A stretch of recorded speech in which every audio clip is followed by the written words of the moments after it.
What is going on, YouTube? My name is Nick, and welcome back to another episode of the Good Schmidt podcast, where today I will be recapping the sad result of the NFC Championship game for me as a Packers fan, as well as the AFC Championship game. And then I'm going to be talking about Super Bowl 55. So starting with the NFC Championship game, took me a little bit to get over this game, but the Tampa Bay Buccaneers defeated the Green Bay Packers 31-26. Too many missed opportunities by Green Bay in this game. They picked off Tom Brady 3 times, and they couldn't capitalize off of 2 of the turnovers. They did get a touchdown off of one of them. Rodgers threw a 2-yard touchdown pass to Adams, but then Equinemius St. Brown dropped the 2-point conversion. That was unfortunate. Rodgers really struggled in the red zone in this one. He kept trying to force it to Devontae, and it only worked that one time. And yeah, they really just needed to get more creative in the red zone. I don't understand why they didn't change up the play calls. They could have run some bootlegs or done something with done more with the running backs and the tight ends. Yeah, I don't get it. Why Rodgers kept trying to force it to Devontae. I get that he's the best receiver on the team and he's probably going to win Offensive Player of the Year, but you can't keep running the same plays over and over. That's like beating your head against the wall, and that's what the Packers did in this game.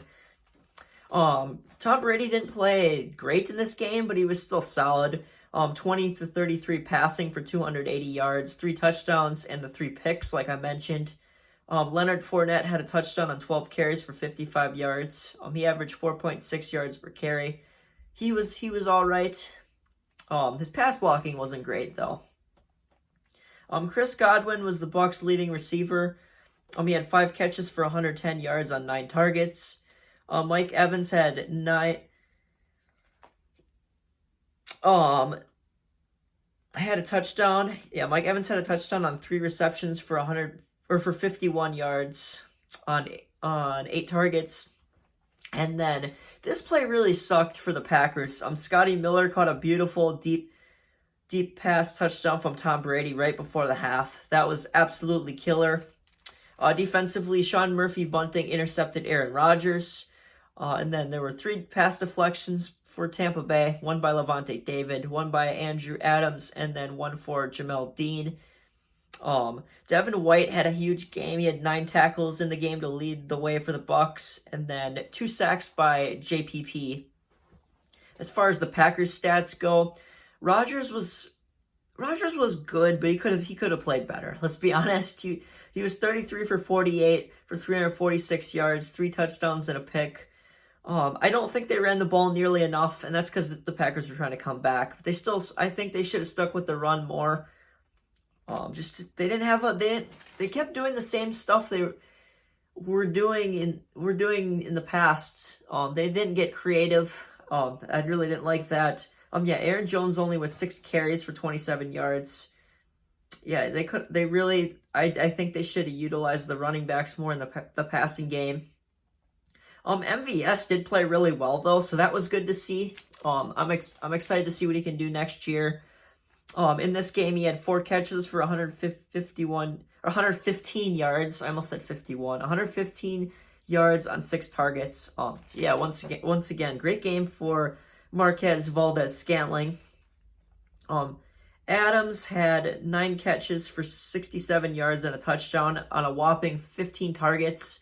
In my opinion, that was a few too many. They could have went to MVS more.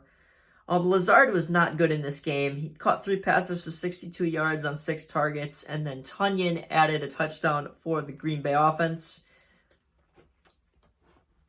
Aaron Jones lost a fumble.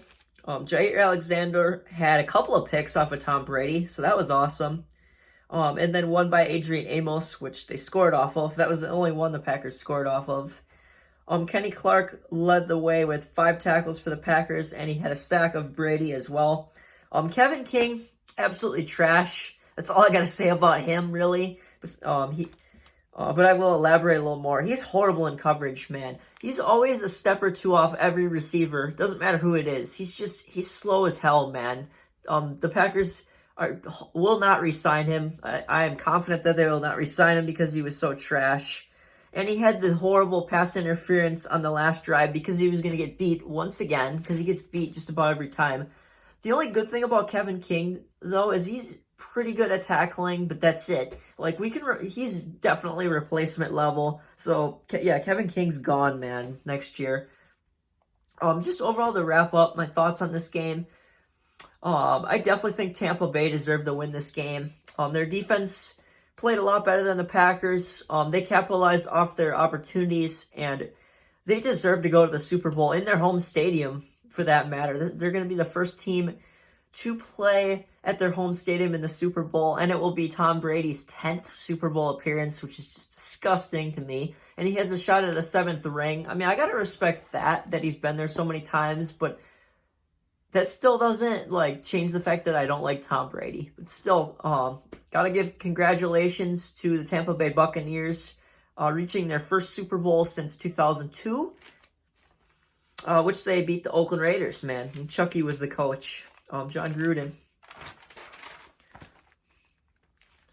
Moving on here, transitioning on to the AFC Championship game, where the Kansas City Chiefs defeated the Buffalo Bills 38-24. The Bills did jump out to a 9-0 lead, but ultimately the Chiefs were too much to handle for the Bills, as Kansas City really put the game away in the second quarter already, in the second quarter where they scored 21 points, which sealed the fate of the Chiefs going back to the Super Bowl again, having a chance to repeat as champions. And yeah, let's go through the stats here. Josh Allen did his best to carry the Bills. He was 28 for 48 for 287 yards, 2 touchdowns, and a couple of picks as well. And Allen had 7 rushes for 88 yards. Receiving-wise, Cole Beasley had 7 receptions for 88 yards on 9 targets. Stephon Diggs had 6 receptions for 77 yards on 11 targets. Dawson Knox had 6 receptions for 42 yards, a touchdown on 11 targets. 2 pass deflections for Taron Johnson. He was the guy who had the pick 6 against the Ravens. And then a sack for Jerry Hughes. As for the Chiefs, Mahomes played really well. 29 completions for 38 attempts, 325 yards, 3 touchdowns for Mr. Mahomey. Darrell Williams led the way rushing. 13 carries for 52 yards, and a touchdown, on averaging 4 a carry. And then receiving-wise, it was the usual suspects in Tyreek Hill catching 9 passes for 172 yards and on 11 targets. And then Travis Kelce had 13 receptions for 118 yards and 2 touchdowns on 15 targets. Absolutely massive day for Kelce. And then an interception by Rashad Fenton of the Chiefs. 4 pass deflections by Juan Thornhill. And then the leading tackler for the Chiefs was Rashard Breeland with 7. And the Chiefs had pretty many sacks, too. Frank Clark had 2 sacks, and then Lajavius Sneed and Tenero something, I can't pronounce his last name, each had a sack for the Chiefs. Like I said, the Chiefs have another shot to repeat. Have a shot to repeat as Super Bowl champions, man. So yeah, we've got the matchup. Kansas City Chiefs at the Tampa Bay Buccaneers in their own stadium. This is going to be one for the ages, that's for sure. I believe this game will come down to defense, specifically a turnover. I believe whichever team creates more turnovers will win, and I think it's going to be the Chiefs. Guys like Frank Clark, Chris Jones, and Daniel Sorensen. Daniel Sorensen and the Honey Badger are going to be key in doing so. And I don't think the Bucs can stop Mahomes, Hill, or Kelce. They are at the top of their game, man. It's like trying to stop the greatest show on turf. That's how I would compare it. That's what I would compare it to. Or it's like trying to stop Tom Brady, Wes Welker, and Randy Moss all in their primes. That's pretty much what the Chiefs have here, man. They have the best tight end in the game, the best receiver in the game, and the best quarterback. I don't think they're going to stop them. And I think the Chiefs running back Clyde Edwards-Helaire is due for a big game. I think he's finally healthy and finally fully healthy and ready to go for Super Bowl 55. For the Bucs to win this game, like I've previously mentioned, they're going to need to create turnovers. Whenever Tampa creates turnovers, they have won the game. So yeah, they're going to need to create turnovers because they turn turnovers into touchdowns. That's what they've been doing. And then offensively for the Bucs, they're gonna need to get the ball to their playmakers in Mike Evans and Chris Godwin, in order to give Tampa Bay their best shot at winning their second Super Bowl and Brady to get his 7th ring.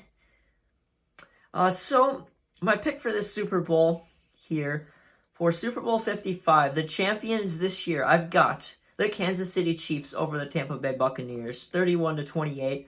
I believe in the Chiefs more than the Bucs, man. I think the Chiefs will force a couple turnovers, and that is going to be the difference in this Super Bowl.